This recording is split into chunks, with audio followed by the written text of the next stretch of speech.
जय सिया राम।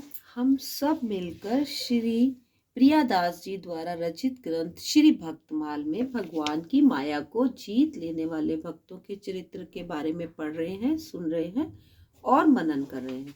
कल हमने श्री रघु जी के बारे में पढ़ा। आज श्री राय जी, ये महाराज पुरूरवा के पुत्र थे। इनकी माता उर्वशी नाम की अप्सरा थी। इनके जय, विजय, आयु, शतायु और सतायु 5 भाई और थे। राय अपने सब भाइयों में प्रतापी और ज्ञानी थे। इनको भगवान की विशेष कृपा प्राप्त थी। श्री राय जी परम भागवत थे और भगवान के श्री चरण कमलों में मन लगाकर माया से पार हो गए। उसके आगे आते हैं राज ऋषि गय जी। राज ऋषि गय भगवान महाराज भरत के वंश में उत्पन्न हुए। इनके पिता का नाम नक्त था और माता का नाम ध्रुति था। महाराज गय की पत्नी का नाम गयंती था, जिससे उन्हें चित्ररथ, सुगति और अवरोधन नामक 3 पुत्र प्राप्त हुए।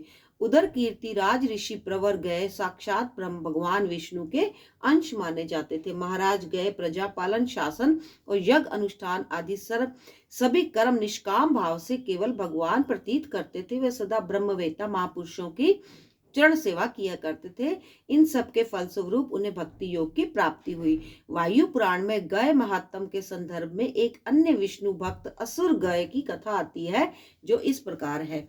गय अद्भुत असुर था। असुर वंश में उत्पन्न होने पर उसने असुर भाव का लेश भी नहीं था। स्वभाव से शांत और भगवान नारायण का परम भक्त था। वह एक पैर पर खड़े होकर कई सहस्त्र वर्ष पर्यंत गए निर्जल निराहार स्थिर रहकर भगवान नारायण का ध्यान करता रहा। उसके तेज से सभी देवता, सूर्य, चंद्र, अग्नि भी श्रीहत हो गए।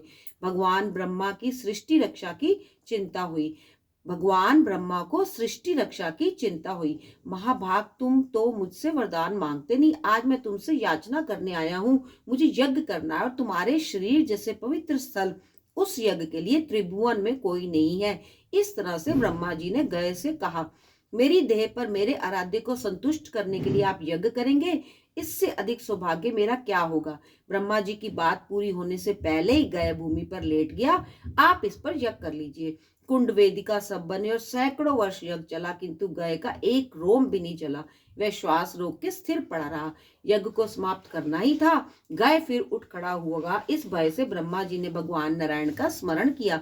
भगवान ने उसके विभिन्न अंगों पर देवताओं को स्थापित किया और उसके हृदय देश पर स्वयं गदा लेकर खड़े हो गए। मेरे शरीर पर कहीं कोई कैसा भी पिंड दान करे, उनके पितरों को अक्षय तृप्ति प्राप्त हो। ये वरदान गय ने भगवान से मांगा। पूरा गया क्षेत्र उनके देह पर ही स्थित है। जय सिया राम, जय सिया राम, जय सिया राम।